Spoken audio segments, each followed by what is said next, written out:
La Iglesia del Señor recibió un mandato y sabemos que este mandato está registrado en Mateo del 28 del 18 al 20.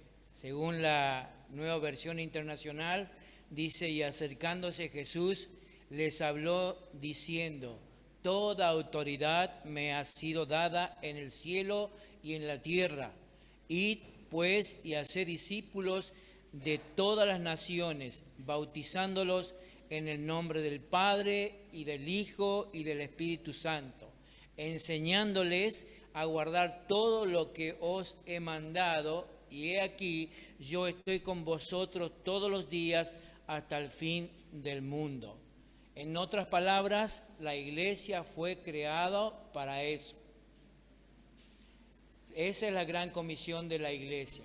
La iglesia está para predicar, para ser discípulo, para bautizar y para enseñar todas las cosas que Jesús nos ha dejado en su palabra para enseñar, ¿no es cierto?, a los nuevos convertidos. Hasta el día de hoy me acuerdo, hace muchos años, cuando me convertí al Señor. Tenía 18 años y un hermano de la iglesia, que era árbitro de fútbol, había tomado la decisión de dejar su rubro, de dejar de dirigir los partidos los días domingos, porque era árbitro, y él entregó toda su vida al Señor. Ese hermano que me llevó a los pies del Señor se llama Dante Oliva. Él me sentó en su sillón y me dijo: vos necesitas del Señor, vos necesitas arrepentirte de tu pecado, necesitas confesar a Cristo como Señor y Salvador y caminar con Él. No te olvides de asistir a la iglesia, no te olvides de orar, no te olvides de leer la Biblia. Esas son las palabras, el gran sermón que mi hermano me dio, o me dijo en el momento. Años después, 2 años después, todavía no había entendido nada acerca de eso, pero a partir de los 2 años comencé a entender un poquito más las Escrituras. Pero volviendo al pasaje bíblico, la iglesia fue creada para eso, para predicar el Evangelio. Pero esto que nosotros lo conocemos como la Gran Comisión, parece que no es tan simple. No es tan simple la Gran Comisión. ¿Por qué? Porque lo que realmente a veces se está haciendo es que estamos tratando de derribar fortalezas. Estamos tratando de derribar fortalezas que a veces mantienen cautiva a las personas. Mantiene cautiva a tu cónyuge, a tu hijo, a tu madre, a tu hermano, a tu hermana, a tu nene, a tu nena. Mantiene cautivo a las personas. Así que estamos hablando de derribar un bastión. ¿Saben lo que es un bastión? El diccionario lo define como una obra de fortificación. Cuando nosotros predicamos el Evangelio, estamos tratando de derribar una obra de fortificación que es contra el enemigo. Es una obra que tiene cautivo a las personas, cautiva a las almas. Por algo el apóstol Pablo habrá registrado, escribiendo a los Corintios, ahí en 2 Corintios 4:4, que el Dios de este siglo ha cegado el entendimiento a los incrédulos, para que no les resplandezca la luz de Cristo. Los incrédulos a veces están cegados por el enemigo, y la única forma que puedan ver la luz es que se les caiga esa tiniebla. Y para mí tiene gran parte que ver la iglesia, o la tarea de la iglesia, de comunicar el Evangelio. Así que como se trata de derribar fortalezas, como se trata de derribar un bastión, no es tarea fácil. Nunca lo fue fácil, y aún tampoco lo va a ser fácil en estos días. Marcos capítulo 3, versículo 27, si ustedes buscan en su Biblia, Marcos capítulo 3. Ahí tenemos una palabra del Señor Jesús que habla acerca de atar al hombre fuerte. Marcos capítulo 3, versículo 27. Dice la Reina Valera contemporánea así: Nadie puede entrar en la casa de un hombre fuerte y robarle sus pertenencias si antes no lo ata. Entonces sí podrá saquear su casa. Este tipo de iglesia que Jesús imaginó en aquel momento parece que era una iglesia muy diferente a la iglesia que nosotros estamos acostumbrados a ver en estos días. Porque la iglesia que imaginó Jesús es esa de derribar fortalezas, de darle la luz a los que viven en tinieblas, de atar al hombre fuerte, de saquear su casa. Así que este tipo de iglesia que el Señor se imaginó en aquel tiempo, como hemos visto en los registros de Lucas, capítulo Hechos de los Apóstoles, la iglesia realmente comunicaba el Evangelio y 3,000 personas se convertían, se arrepentían de sus pecados, se volvían a Dios, sucedían milagros, había señales, los ciegos veían, los muertos eran resucitados, los enfermos eran sanados. A Jesús, a Pedro y aún a Pablo, según los escritos, les llevaban los enfermos y también en algún momento la ropa de los enfermos para que cuando ellos pasaban por allí, la sombra de ellos pudiera caer y eran sanados. Esa es la iglesia que imaginó Jesús. Pero ¿será la iglesia del día de hoy esa iglesia que imaginó Jesús? La iglesia que imaginó el Señor era una iglesia poderosa, que realmente podía romper, que podía vencer, que podía arrancar las fortalezas. Jesús le dijo a Pedro: yo también te digo que tú eres Pedro, y sobre esta roca edificaré mi iglesia, y las puertas del Hades no prevalecerán contra ella. Fíjense lo que está ocurriendo hoy. Pareciera ser que el Hades está, de hecho, superando a la iglesia en todo el mundo, o por lo menos en gran parte del occidente. ¿Saben por qué? Porque hay muchos que todavía no le conocen al Señor. Sobre todo, las encuestas dicen que el 60% de los jóvenes en el occidente están lejos de Dios. Entonces, en ese sentido, el Hades está, de hecho, superando a la iglesia, quitándole a la juventud en esa tasa que dicen las encuestas, en un 60%, porque muchos de los jóvenes no están con el Señor. Entonces, ¿qué pasa? La iglesia necesita ser renovada. Sobre esto quiero predicar en el día de hoy. La iglesia necesita ser renovada. Y sobre esto venimos hablando ya hace 3 años. Queremos animarle a ustedes, a aquellos que se sumen a los mentoreos en línea, para seguir creciendo no tan solo en el conocimiento, sino también en el carácter. Hace 3 años hemos empezado este proceso de renovación. Obviamente Dios no podrá renovar la vida de la iglesia, al menos que los primeros que sean renovados sea el pastor, la esposa y los líderes de la iglesia.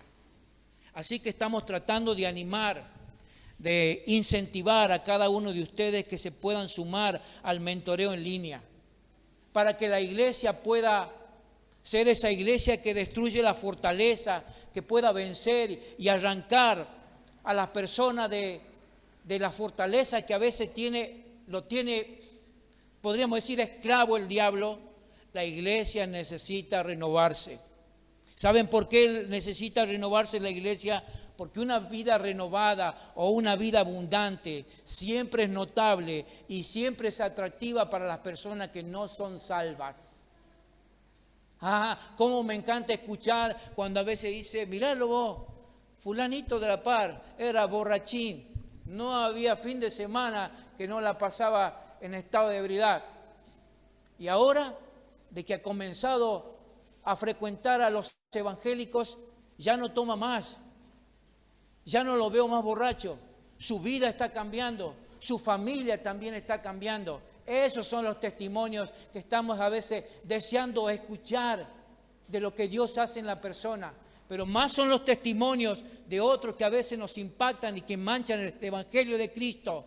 Miralo al pastor fulano de tal, en las cosas que anda, en las inmoralidades. Esos testimonios a veces golpean mucho más y aún así la iglesia necesita ser renovada, porque una vida abundante siempre es notable y siempre es atractiva para las personas que nos ven. Tu vecino, ¿qué dice de vos? El del frente, ¿qué dice de vos? ¿Que sos bueno o que no le das bolilla? ¿Que sos cortante o que sos realmente una persona que nunca lo saludás? Cuando una vida está renovada, los testigos de afuera ven en nosotros una verdadera paz, ven un verdadero gozo y sobre todo ven libertad de las ataduras pecaminosas en nuestra vida. Cuando una vida está renovada, pueden ver el fruto de un comportamiento en nuestras relaciones y aún también en las relaciones con todos, ven un comportamiento diferente. A mí me enseñaron, cuando me convertí, una de las cosas que comencé a ver al principio fue que yo dejaba de decir malas palabras. Otra cosa que comencé a hacer es retirarme de aquellos grupos que comenzaban a hablar cosas obscenas, cuentos obscenos. Comenzaban a retirarme. No por decir que soy mejor a ellos, porque no me hacía bien participar de estas conversaciones, o no me hacía bien participar de estos chistes, o no me hacía bien participar de estas cosas obscenas. Entonces ellos comenzaban a ver que algo estaba sucediendo en la otra persona. Comienzan a ver el fruto de un comportamiento en las relaciones. Cuando una persona está renovada, comienzan a observar que ellos mismos no están a la altura y deben concluir que hemos sido realmente afectados por la persona de Cristo. Afectados o infectados por la persona de Cristo. Esto sucede cuando la vida del creyente ha sido renovada por Él. Entonces esa vida termina siendo una atracción para aquellos que nos observan, para aquellos que nos miran. Una vida renovada está dispuesta a morir por Cristo, a sí mismo y a morir por Cristo.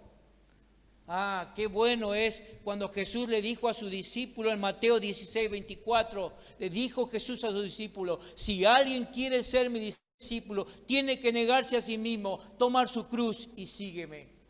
Si tu vida está renovada, si tu vida es abundante con el Señor, hoy te pregunto, ¿qué estás dispuesto a dejar? ¿Qué tiempo estás dispuesto a invertir en sus cosas, en la obra de Él? ¿Qué tiempo, qué dinero estás dispuesto a aportar para su obra? Aún más, ¿qué esfuerzo estás dispuesto a brindarle al Señor? Porque acá es claro lo que dice a los discípulos. Si alguien quiere venir o ser mi discípulo, tiene que negarse a sí mismo. Entonces una vida renovada es aquella que está dispuesta a negarse a sí mismo y a morir por Jesús. Cuando una vida está renovada, el pastor no tiene que andar diciendo a los hermanos, no se olviden de que hoy tenemos reunión de oración. El pastor no tiene que estar diciendo, hermanos, no se olviden que necesitamos llegar a los fondos mensuales para cubrir con los gastos. ¿Sabe por qué? Cuando una vida está renovada, los creyentes quieren hacerlo. Los creyentes quieren dar sus vidas al Señor. Esa es una vida renovada. La iglesia necesita renovarse. Y una vida renovada también es poderosa en la palabra y en hechos. Pero a menos que nosotros comprendamos algunas cosas ahí en la palabra de Dios, la iglesia será renovada. Muchas veces no tenemos una dirección definida, cómo renovarnos, pero al ver algunas lecciones de este mentoreo en línea, que muchos de ustedes ya lo conocen y ya le hemos cansado de hablar sobre eso, yo quiero compartir, no hoy, pero sí en diferentes reuniones cuando me toque predicar sobre los 8 principios de la renovación de una iglesia, para que usted pueda por lo menos pensar en algunas cosas que puedan llevarnos a la renovación. Así que en esta mañana quiero hablar solamente de dos principios. El primer principio es aprender acerca de Dios y aprender a conocer a Dios. Son dos cosas muy diferentes. Aprender acerca de Dios y la otra es aprender a conocer a Dios. Algunos creen que la vida no tiene un propósito. Yo nunca fui de eso. En el momento en que me convertí al Señor, yo pensé que el Señor tenía un propósito para mí. Pero hay otros que se convierten al Señor y no se dan cuenta que Dios tiene un propósito para su vida. Entonces estoy hablando de esos. Estoy hablando de aquellos que dicen o que piensan que la vida no tiene un propósito. Y también que no hay una respuesta a sus preguntas básicas de la vida. Otros cristianos, porque pueden ser cristianos, creen que existe una verdad aparte de la mente humana. Cuando uno ve los cielos, cuentan la gloria de Dios. Cuando uno ve las montañas, cuando ve la maravilla de Dios, termina convenciéndose que hay alguien, algún supremo, está Dios quien ha hecho todas estas cosas, porque lo ha hecho con tantos detalles que realmente tiene que haberlo hecho alguien, y ese ser supremo es Dios. Pero algunos se preguntan, sé que no me cree, que uno no se ha creado a sí mismo. Solo un poder superior podría haber provocado la vida humana en este planeta. No soy médico, pero me imagino que el ser humano es una máquina realmente inteligente, hecha por Dios, creado por Dios. Y entonces, y así como no me creé a mí mismo, no puedo crear la explicación para mi propia vida, pero el ser superior que nos creó puede proporcionar la explicación de nuestra vida. Es decir, estoy tratando de reflexionar o de pensar cómo piensan algunas personas. Algunas personas dicen, no sé cuál es el propósito de mi vida. Pero hay otras que sí, dice, creo que Dios tiene un propósito para mi vida. ¿Y saben cómo se llama esta explicación de la vida? Se llama verdad, o se llama la verdad. Solo ese ser superior, solo ese ser que se llama Dios puede revelarnos esta verdad, y Él quiere revelarse a nosotros. Fíjense lo que dice Ezequiel 38:23. De esta manera mostraré mi grandeza y mi santidad, y me daré a conocer ante muchas naciones. Entonces sabrán que yo soy el Señor. Dios se revela a sí mismo de varias formas. Y una de las formas en que se revela es a través de la naturaleza. Lo que muchas veces hablamos de la revelación general. ¿Saben lo que es o lo que se entiende por la revelación general? Es el conocimiento obtenido de Dios de una manera indirecta. Así como descubre algo sobre la personalidad y sobre las habilidades y la mente de un artesano al examinar una pieza de joya, así también puede saber algo de Dios a examinar el mundo que Él creó, que Él lo hizo, y que no está sentado mirando cómo gira alrededor, sino que actúa. Dios se ha revelado a sí mismo. Los cielos, las estrellas, todo lo que es el espacio, todo lo que podemos ver en la tierra o lo que nuestros ojos alcanzan a ver, es obra de Dios. Así que Dios creó este mundo con un propósito. Y si dentro de ese mundo me ha creado a mí, también tiene un propósito para mi vida. Dios se revela a sí mismo a partir de lo que Él ha hecho. Esto es lo que escribe Pablo escribiendo a los Romanos, allá capítulo 1, y también en Salmo 19, 1, 2, que ya hemos dicho recién, los cielos cuentan la gloria de Dios. Y qué hermosa revelación también de crear al hombre o de hacerlo al hombre, como dice Génesis 1:26. Esta es la revelación que es conocida como la revelación general.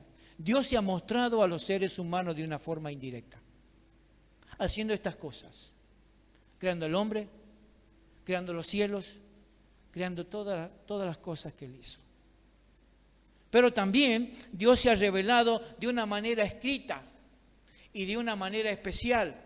Los cristianos creen que la revelación intencional de Dios se encuentra supremamente en Jesucristo. Yo soy uno de los que creo eso. Para mí, la revelación más grande de Dios es Jesucristo. Podríamos decir que es el punto total.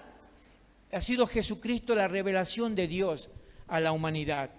Por lo tanto, en la Biblia nos muestra acerca de la persona de Jesucristo. Y ustedes saben que la Biblia es el libro original del Señor Jesús. El Antiguo Testamento, compuesto por 39 libros, trata principalmente de los comienzos de la historia de la caída de los seres humanos y la narrativa de la preparación de Dios a través del pueblo del antiguo pacto para la venida del Salvador. Jesucristo fue esa expresión misma de Dios. Es Dios mismo. Esto es lo que Felipe le dijo a Jesús. Creo que fue Felipe, allá en Juan capítulo 14, cuando Felipe le dice: Señor, muéstranos al Padre y creeremos. Y Jesús le dijo: el que me ha visto a mí, ha visto al Padre. Jesucristo es Dios. Es la mejor autorrevelación de Dios. Las personas que lo conocieron, lo reconocieron como el portador de la verdad de Dios y por lo tanto lo llamaron, como Juan lo llamó, la palabra. Entonces, al mirar a Jesús, al escucharlo a Jesús, podemos saber exactamente que Él era Dios. Pero Jesucristo permaneció en esta tierra físicamente solo por 33 años.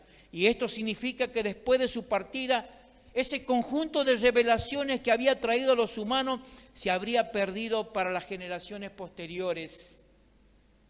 Así que los seguidores de Jesús, bajo la inspiración divina, comenzaron a hacer los escritos. Registraron cuidadosamente por escrito la vida y las enseñanzas del Señor Jesús, de su Maestro. Y estos escritos fueron recopilados en los 27 libros que componen el Nuevo Testamento. La máxima autoridad espiritual de la Iglesia para el credo y la conducta se encuentra en la Biblia. La máxima autoridad sobre nuestra vida es la palabra de Dios. Aquel que no se somete a la palabra de Dios no está sometiéndose a Dios. Aquel que no obedece la palabra de Dios está rebelándose contra Dios. Nosotros los cristianos no tenemos otra autoridad. Podemos tener autoridades humanas que debemos respetarlas, porque la Biblia enseña sobre eso. Pero la máxima autoridad que rige nuestra vida es la palabra de Dios. Si no te sometes a ella, si no obedeces a ella, realmente estás en pecado, estás en rebeldía. Timoteo lo registra así de esta forma, 2 Timoteo capítulo 3, versículos 16 y 17. Toda la Escritura es inspirada por Dios, útil para enseñar, para reprender, para corregir, para instruir a la justicia, a fin de que el siervo de Dios esté enteramente capacitado para toda buena obra. Toda la Escritura de Dios es inspirada. Todo fue inspirado por Él. No hay confusión en ella. No se contradice. Todo es inspirado por Dios. Y aunque los mismos humanos escribieron los manuscritos originales, Dios mismo lo escribió a través de la inspiración del Espíritu Santo en las Escrituras. Conocer acerca de Dios es mirar a través de lo que nosotros conocemos como la forma como Dios se ha hecho conocer en manera indirecta, la revelación general, pero también la revelación especial. Cristo es la mejor revelación de Dios. Y la mejor forma que Dios nos habla, a pesar de las circunstancias, a pesar de la naturaleza, a pesar de los hermanos, la forma más común que Dios nos habla es a través de la palabra de Dios, la Biblia. Así que conocer a Dios es muy importante, pero aprender a conocer a Dios es otra cosa también muy importante. Jesús dijo en Juan 17:3, y esta es la vida eterna, que te conozcan a ti, al único Dios verdadero, y a Jesucristo, a quien tú has enviado. Hay dos formas principales de conocer a Dios y tener compañerismo con Él. ¿Sabe cuáles son? Primero, a través de alimentarse de la palabra de Dios. La Biblia, a través de meditar en la palabra de Dios. ¿Saben por qué? Porque la Biblia es como un medio a través del cual Dios continúa hablándonos para que podamos conocerlo. Por eso es que la lectura de la Biblia es fundamental. Necesitas leer la Biblia. Necesitas mentalizarte que es necesario leer la palabra de Dios. No estoy hablando de esos 5 minutos corriendo, estoy hablando de un tiempo más prolongado, prudencial, donde Dios puede enseñarte y hablarte. Si queremos conocer a Dios, necesitamos volver a la Biblia, que es su palabra. Martín Lutero dijo: la Biblia está viva, me habla, tiene pies, corre detrás de mí, tiene manos, me agarra. La Biblia nos habla. Bendito aquel que lee la Biblia, que ha hecho un hábito de la lectura de la Biblia de todos los días. Bendito aquel que tiene problemas y que va y acude a la Biblia para buscar las posibles soluciones que Dios nos ofrece. Pero qué es horrible es a veces ir y encontrar una Biblia tapada de tierra, sin que nadie le dé bolilla. Tenemos la Biblia acá. ¿En dónde está? Ahí está abierta para que todo el mundo la vea. La Biblia tendría que estar como mojada, así, con las hojas. Así una Biblia de estas Biblias comunes tendrían que estar, pero así llena, así tendrían que estar, de tanto que uno tendría que leerla. Tendríamos que ser como los cristianos de Berea, que ragían las Escrituras para ver si los apóstoles estaban enseñando la verdad. Conocemos a Dios a través de alimentarnos de la palabra, la Biblia. Con la Biblia nutrimos nuestra vida.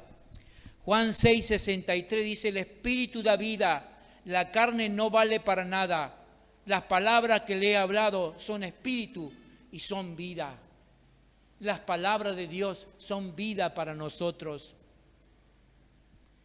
Conocemos a Dios a través de la meditación, de la lectura de la Biblia, pero también conocemos a Dios a través de la oración. Dios nos ha llamado para tener comunión con Él, con Jesucristo. Esto es lo que Pablo escribió a los Corintios en capítulo 1, versículo 9. Fiel es Dios quien los ha llamado a tener comunión con su Hijo Jesucristo nuestro Señor. Pareciera ser que algunos ejemplos bíblicos no son suficientes para nosotros de personas que caminaron con Dios. Porque si esos ejemplos bíblicos hubieran impactado en nuestra vida, hoy nosotros no estaríamos en la condición que estamos. Tendríamos vidas renovadas, tendríamos un caminar con Dios muy bueno, como Enoc, que caminó con Dios en oración. Allá en Génesis capítulo 5, versículos 22 y 24, dice que Enoc caminó con Dios. Pero también hay otros hombres como Isaac, que cuenta la Biblia que caminó con Dios, como David. Y también los salmos fueron escritos por David como una muestra de una comunión con Dios. Moisés era amigo de Dios.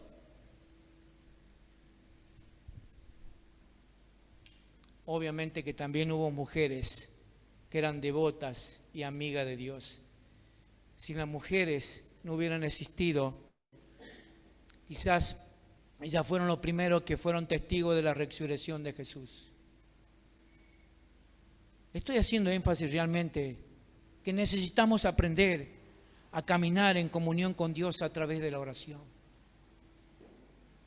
Tampoco son esas oraciones flechas.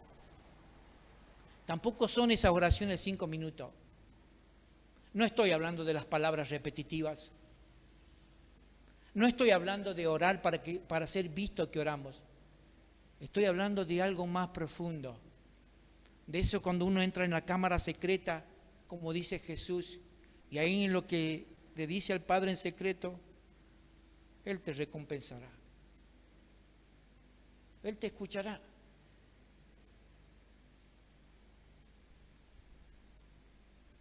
La segunda cosa, y con esto termino, o el segundo principio, tiene que ver con someterse a Jesús como único Salvador y Señor funcional. Quiero explicarlo rápidamente. ¿Qué significa someterme a Jesús como único Salvador?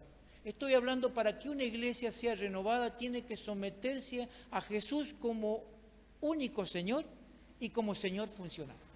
Y quiero explicar estas dos cosas, porque someterse a Jesús como único Salvador, me parece que lo entendemos, pero merece aún ser remarcado, porque hay personas que siguen pensando que vamos a Jesús por otros caminos, o mejor dicho, porque hay muchos caminos que me llevan al mismo lugar, y no es así.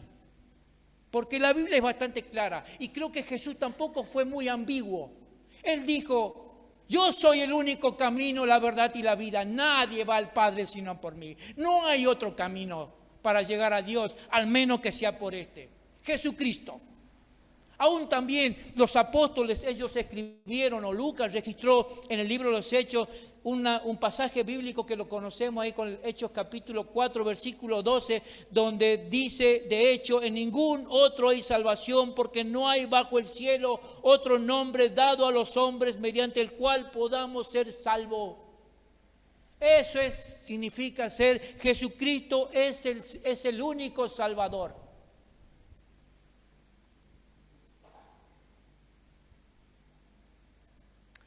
Ustedes dirán: pero eso yo lo conozco. No hace falta recalcarlo. Pero a veces es necesario decírselo a los creyentes. Y mucho más a las generaciones nuevas que van entrando a la iglesia. Necesitamos reafirmar este concepto bíblico o esta enseñanza bíblica de que necesitamos someternos a Jesús como único Salvador. Si queremos ser una iglesia renovada, no lo vamos a poder ser si Él no está siendo el Señor de nuestra vida. Porque Jesús nos salva de muchas cosas y aún a veces no tenemos cuenta. Él nos libró de la pena del pecado y de la muerte espiritual. Sí, Jesús, Él nos libró de la muerte, de la pena del pecado y de la muerte espiritual. Esto es lo que dice Lucas 7:50. Jesús le dijo a la mujer: tu fe te ha hecho salva, ve en paz. Él nos libra del pecado y de la muerte espiritual. ¿Qué hubiera sido yo si Él no hubiera llegado a mi vida? Hubiera sido en primer lugar un miserable. No sé dónde estaría. No sé quién hubiera sido.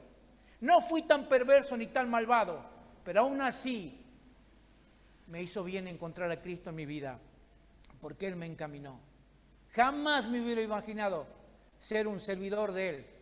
Y cuando le dije que no lo quería, Él me agarró de la oreja y me trajo a donde Él quiere que yo esté. Así que estoy sirviéndole a Él hasta cuando Él dice. Pero mi vida hubiera sido muy diferente si no lo hubiera conocido. Gracias al Señor por lo que Él ha hecho en mi vida. Una mujer, unos hijos, nietos, realmente como para ir dejando legado para las generaciones que vienen. Entonces, creo que entendí algo del propósito que Dios tiene en mi vida.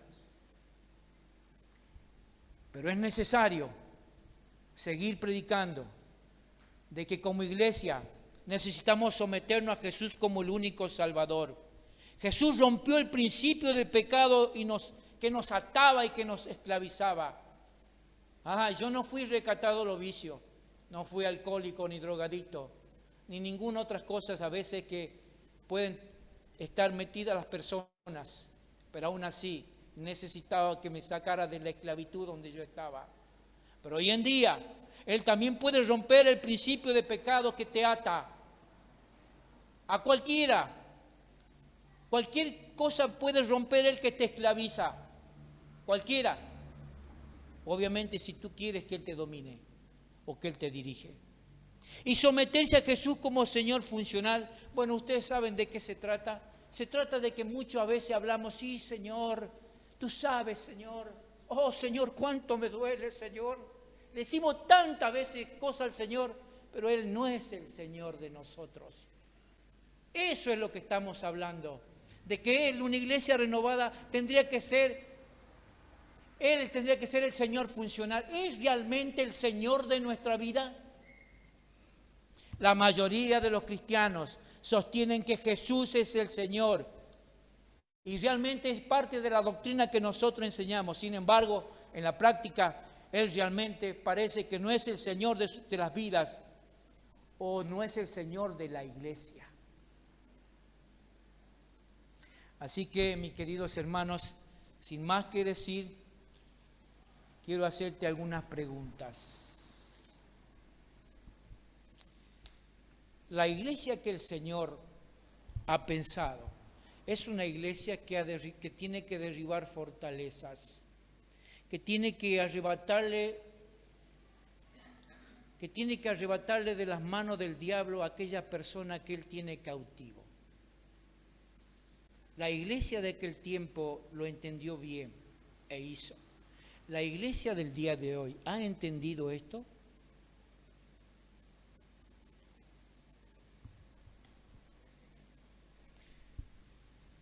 Si vivís una vida renovada,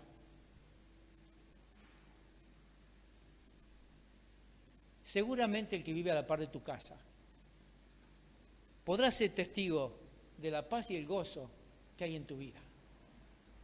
Pero si no lo vivís, anda pensando que es una mancha para el Evangelio. Sí, así como te digo, si no vivís una vida renovada, una vida de testimonio bueno, no el otro. El otro sí que es una mancha a veces al Evangelio. Son los malos testimonios que a veces manchan el Evangelio de Cristo en la sociedad. ¿Estás dispuesto a morir por Cristo? ¿Estás dispuesto a dejar que Cristo sea realmente quien te gobierne? Si estás dispuesto a morir por Cristo, ¿por qué a veces hay que decir, vengan a orar, hermanos? No se olviden que el domingo es la reunión.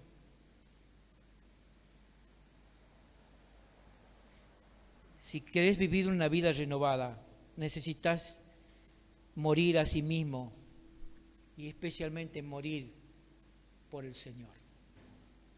Finalmente, una vida renovada es poderosa en palabra y en hechos. Esta iglesia Peniel, el Señor creo que la ha puesto aquí en este lugar para hacer luz en medio de la oscuridad. Y son palabras muy bonitas, pero pareciera ser que en la práctica no se ve ese ejército que va a veces ganando a los perdidos. La mayoría de nuestro crecimiento ha venido por hijos de los creyentes, por los creyentes de transferencia de una iglesia a otra iglesia hermana, pero de muy poca gente nueva.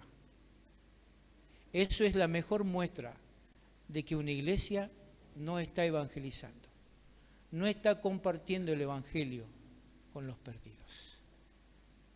Hemos iniciado este proceso de renovación. Ojalá esto sea la voluntad del Señor. Lo que más me agradaría es estar en el centro de su voluntad. No sueño con esa inmensa iglesia donde hay 6 cultos a la mañana y 6 cultos a la tarde. Bueno, si el Señor nos da la oportunidad, ¿por qué no?